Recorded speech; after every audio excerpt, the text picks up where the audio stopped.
Hidup tanpa sosok ayah itu berat ya. Kadang pengen banget rasanya bisa merasakan, ditanya kabar, lagi ada hal berat apa yang dirasain. Atau ia sebatas berkeluh kesah aja, layaknya anak-anak lain yang punya tempat pulang. Tumbuh menjadi anak broken home itu banyak gak enaknya. Di saat harus mengarungi kehidupan yang banyak tantangan, tapi kita gak ada pegangan. Berat.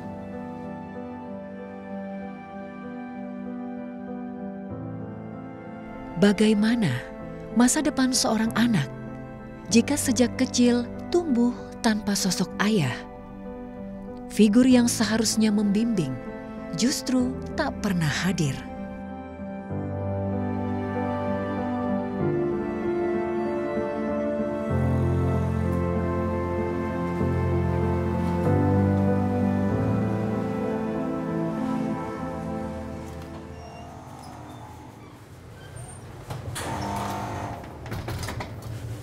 Siang guys. Konon, ayah adalah cinta pertama anak perempuannya. Tetapi bagi Dita Ekaria, sosok ayah justru menjadi patah hati pertamanya. Yaudah, nanti kalau misalkan itu udah beres, kita briefing dulu bentar kayak biasa ya. Dita tak pernah merasakan sosok ayah ideal yang selama ini ia impikan. Bahkan sedari kecil, ia tak pernah mengingat memori indah bersama ayahnya. Kalau tentang sosok ayah ya, yang paling saya ingat itu ayah itu orang yang keras ya. Keras banget gitu. Jadi dari kecil tuh saya memang dididik tuh seperti anak lelaki gitu. Tapi memang dulu saya tahu kalau ayah saya tuh nggak pengen anak perempuan. Dia pengen punya keturunan tuh laki-laki. Jadi mungkin saya dididik sekeras seperti lelaki gitu. Karena kita kan memang servis kita di makanan dan minuman. Kayaknya dari saya kecil, saya tuh tumbuh sampai remaja juga nggak begitu deket sama papa gitu.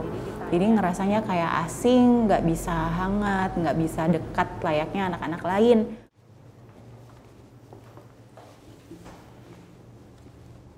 Jujur kalau aku sendiri, aku ngerasa malah kosong ya. Jadi ayah itu ada, tapi aku ngerasa kayak asing gitu. Dan aku tidak tahu bagaimana untuk bisa memulai kedekatan secara emosional itu sama ayah gitu. Karena setahu aku karena pekerjaan ayahku dulu itu lebih banyak keluar pulau, terus pulang juga jarang gitu ya. Dari semenjak aku kecil, aku SD, SMP, sampai puncaknya itu di SMA, itu tuh papa aku jarang banget menjalin komunikasi sama aku gitu. Jadi ketidakhadiran secara emosional, bonding emosionalnya juga kurang sama aku gitu.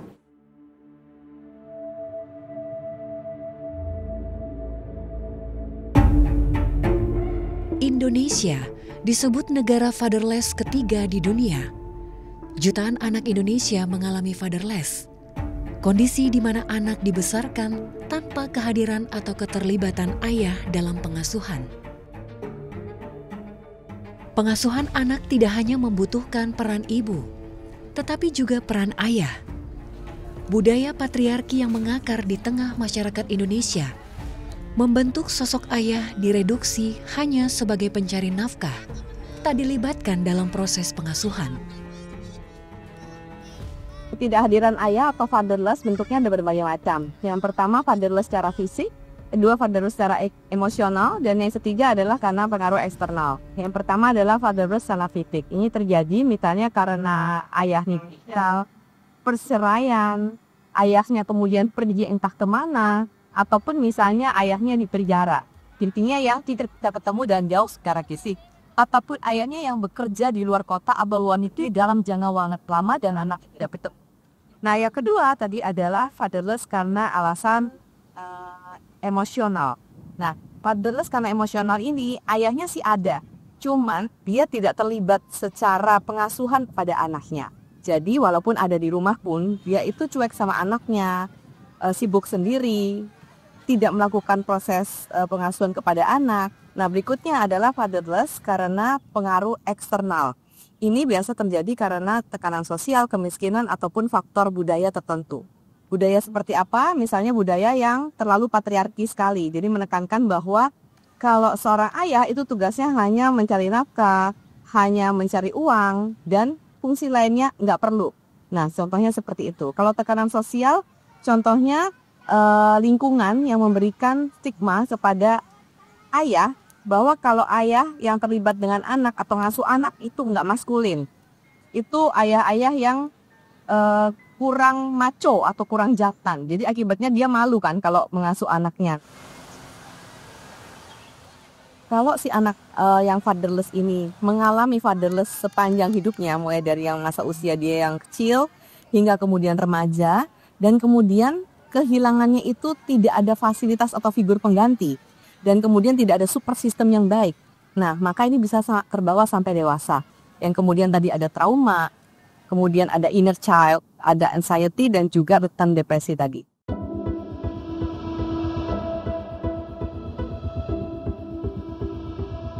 Fatherless berdampak pada kehidupan seorang anak hingga dewasa. Anak yang tumbuh tanpa sosok ayah beresiko lebih tinggi mengalami ketidakstabilan emosi, kesulitan mengelola perasaan, serta rentan mengalami depresi dan gangguan perilaku. Kan kalau kata orang ada quarter life crisis ya, dari 25 ke atas sana. Nah, itu mulai muncul di saya. Mungkin dulu yang banyak hal yang terpendam, terus saya nggak ngeh. Nah, akhirnya saat dewasa, saya baru nyadar mungkin itu ada andil dari masa kecil saya yang kosong, sosok ayah saya nggak hadir gitu. Itu ngefek banget di mental saya karena sampai akhirnya umur 30 pun karena saya penasaran kan apa yang terjadi sama diri saya. Karena saya tuh udah sampai ke tahap yang psikosomatis. Jadi sakitnya ada saya rasain. Tapi ketika saya pergi ke dokter, dari sana akhirnya membawa saya untuk saya cobalah terapi ke psikolog.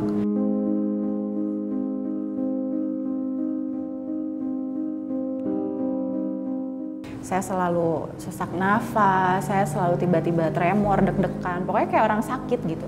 Nah, dari sana saya tahu ternyata saya punya gangguan kecemasan dengan derajat berat gitu. Setelah diterapi, dicari tahu akarnya di mana, ternyata ketidakhadiran sosok ayah di masa saya kecil, di masa-masa krusial saya butuh adanya pegangan di keluarga, itu saya nggak dapet.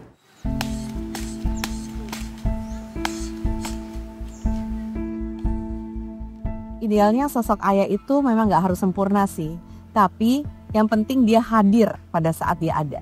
Hadir ini adalah hadir secara pikiran dan juga secara fisik serta secara emosional. Nah, jadi maksudnya pada saat ayah itu lagi di rumah nggak bekerja, nah itu diharapkan bisa menghabiskan waktunya atau meluangkan waktunya untuk melakukan kegiatan-kegiatan bersama dengan anak-anaknya. Misalnya entah itu ngobrol, entah itu bercerita tentang aktivitas di hari itu, atau sekedar bermain, main board game, atau kemudian main-main yang kemudian merupakan hobi-hobi ya, hobinya si ayah atau si anak, itu berupa permainan atau games-games. Jadi intinya buat si anak ini merasa bahwa ayah ini ada buat aku, ayah ini peduli dengan aku, dan ayah mau memberikan waktunya untuk aku. Karena dengan seperti itu, maka anak akan merasa dirinya dihargai, dirinya diakui, dan dirinya penting serta berharga.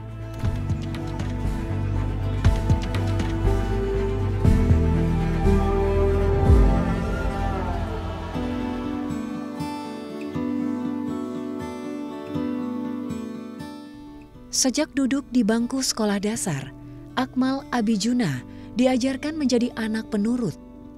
Sosok ayah yang seharusnya menjadi panutan dan pembimbing tak pernah ia rasakan seutuhnya. Yang tertinggal hanya ketegasan tanpa kehangatan.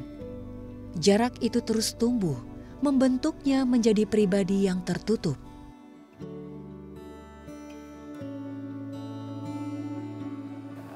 Rasanya tidak ada kehadiran seorang ayah memang sejak saya menginjak SD dan SMP melanjutkan SMA. Tidak ada sosok kehadiran ayah itu memang membuat kehidupan saya merasa kayak gak teratur dan merasa kehidupan saya entah mau kemana, tidak ada yang membawa saya untuk menjadi yang lebih baik. karakteristik ayah saya sangat-sangat tegas.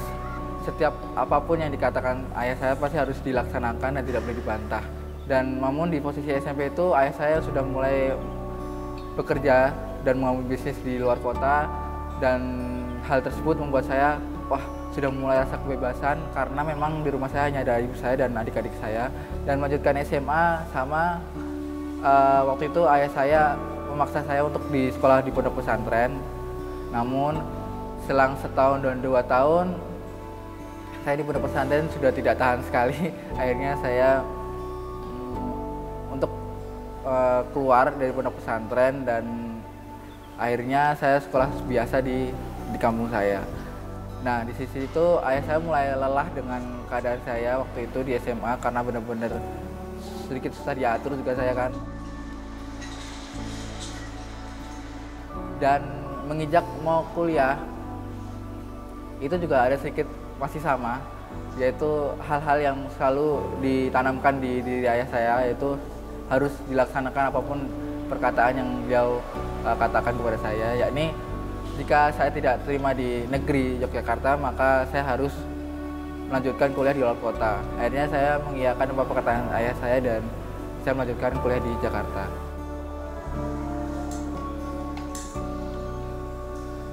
Dan momen-momen di Jakarta masih saja sama, bukan berarti sama seperti SD, SMP, SMA, cuman kehidupan saya masih terasa kayak kenapa saya harus kuliah di Jakarta namun orang tua saya atau ayah saya itu tidak mendukung terlalu sepenuhnya gitu.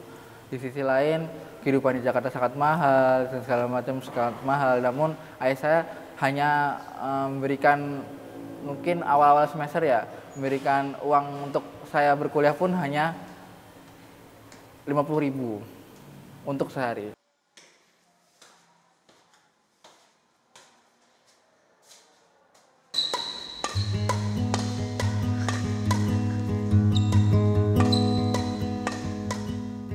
Di balik tekanan itu, Akmal menyimpan banyak cerita yang tidak pernah sampai ke telinga ayahnya.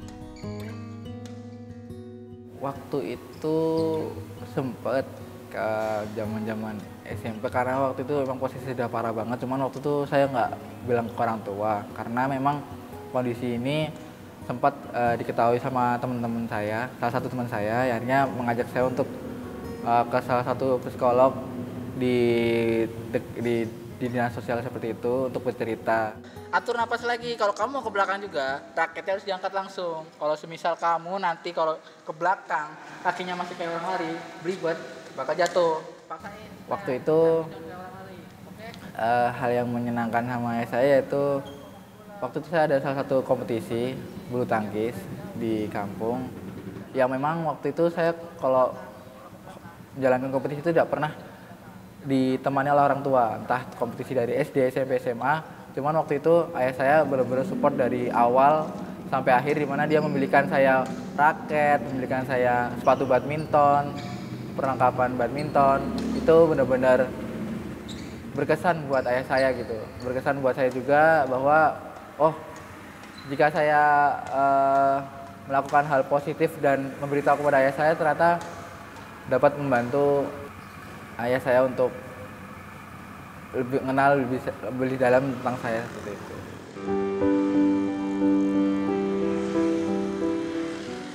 Namun, momen seperti itu jarang sekali. Sebagian besar yang tertinggal justru rasa kehilangan figur ayah.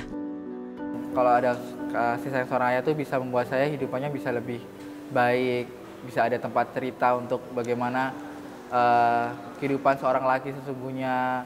Mungkin jika ada masalah seperti apa, enak untuk bercerita. Namun karena tidak ada figur seorang ayah, saya merasa kayak tertutup dan malu untuk bercerita. Apalagi untuk bercerita seperti panjang lebar pun saya suka kadang belibet dan segala macam. Dan terkadang mengganggu mental saya. Kalau untuk peran ayah itu lebih ke arah problem solving atau pengambilan keputusan, keberanian, kepercayaan diri, dan juga role model terutama untuk anak laki-lakinya, bagaimana dia bersikap dan kemudian bagaimana dia menghormati orang lain serta bagaimana dia nanti akan memperlakukan keluarganya di kehidupan dewasanya nanti. Dan biasanya juga karena dia tidak punya acuan, maka pada saat nanti dewasa atau besar, pada saat lingkungan kemudian memperlakukan dia secara tidak tepat, misalnya terutama laki-laki ya, misalnya dia mengalami kekerasan secara fisik, emosional, ataupun juga secara materi. Kalau dilihat dari kesehatan mental seperti apa, mereka juga lebih rentan untuk merasa rendah diri atau tidak percaya diri. Ada juga hambatan dalam perkembangan self-esteem-nya, dan lebih rentan terhadap depresi dan anxiety.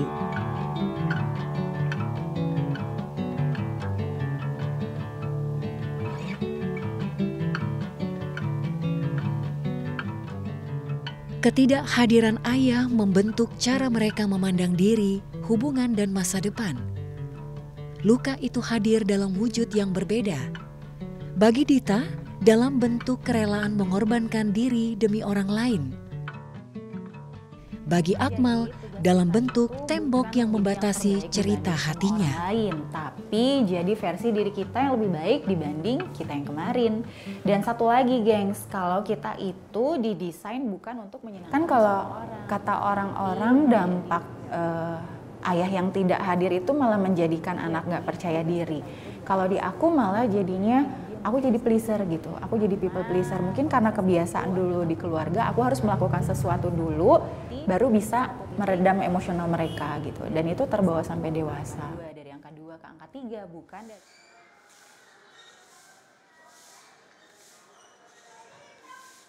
Di saat saya melihat keluarga orang lain yang istilahnya sempurna dan perannya pun selalu ada, itu membuat saya mentalnya kayak kayak nggak bisa berkata-kata lah. Di sisi lain ya itu yang selalu saya katakan, saya selalu tanamkan dalam diri saya, kenapa harus saya yang merasakan hal ini gitu. Seharusnya kan sosok seorang ayah itu selalu ada dari sejak kecil hingga saat ini.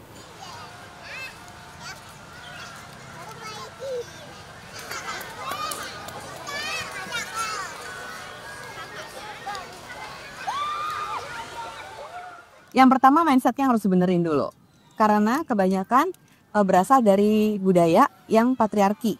Kalau mindset itu sudah dibenarkan, maka si ayah-ayah ini akan lebih bisa mudah menyesuaikan diri dengan perannya.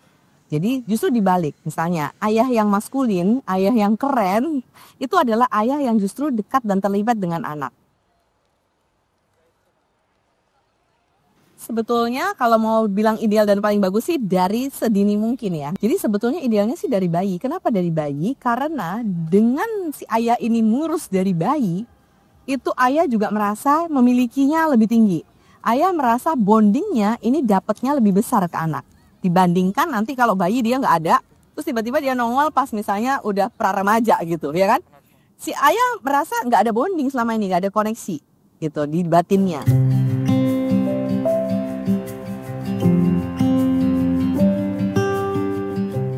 Bagi mereka, masa lalu memang tak bisa diubah, tapi masa depan masih bisa mereka bentuk dengan hadir sepenuhnya untuk generasi berikutnya. Makanya aku punya keinginan untuk kayaknya nanti keturunan-keturunan aku harus ngerasain deh gimana rasanya keluarga yang hangat, disayang sama keluarga gitu kan. Terus kayak rumah yang memang bisa menerima kita apa adanya gitu. Nggak mesti kita harus selalu sempurna dulu baru kita diterima gitu. Jadi itu memang yang menguatkan sih. Karena saya pengen memutuskan circle yang nggak baik itu gitu. Dan biar anak-anak saya bisa ngerasain hal yang baiknya. Kalau kelak nanti saya jadi seorang ayah, pasti yang saya akan tanamkan bahwa saya bebaskan untuk anak saya untuk bercerita ke saya tentunya, dan tidak akan memberikan peraturan yang sangat-sangat membuat anak saya nanti merasa terkekang. Dan yang ketiga, saya akan selalu ada di sisi anak saya nanti, prosesnya dari awal sampai nanti kelak sudah sukses, saya akan selalu menemaninya. Itu yang akan saya berikan kepada anak saya nanti. Kehilangan sosok ayah bukanlah akhir dari segalanya. Meski tanpa pelukan hangat dan bimbingan di tiap langkah hidupnya, anak-anak fatherless tetap bisa tumbuh menjadi pribadi yang kuat dan tegar.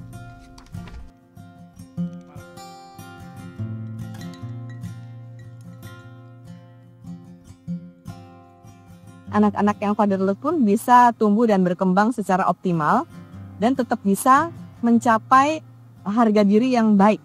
Nah, caranya gimana? Satu, si anak ini mesti menemukan dulu makna hidupnya. Jadi, dia tidak terpapar saja dengan ketidakhadiran si ayah. Tapi dia harus memaknai bahwa aku ada di sini sebagai siapa. Kemudian yang kedua, temukan figur emosional pengganti. Maksudnya kadang bisa jadi dari om, atau misalnya dari paman. Terus kemudian yang ketiga, isi hari-hari atau aktivitas dengan lingkungan yang positif atau komunitas yang positif, teman-teman yang positif, dan juga kegiatan yang positif. Dan yang keempat, latih diri untuk berkembang lebih lagi dari yang saat ini.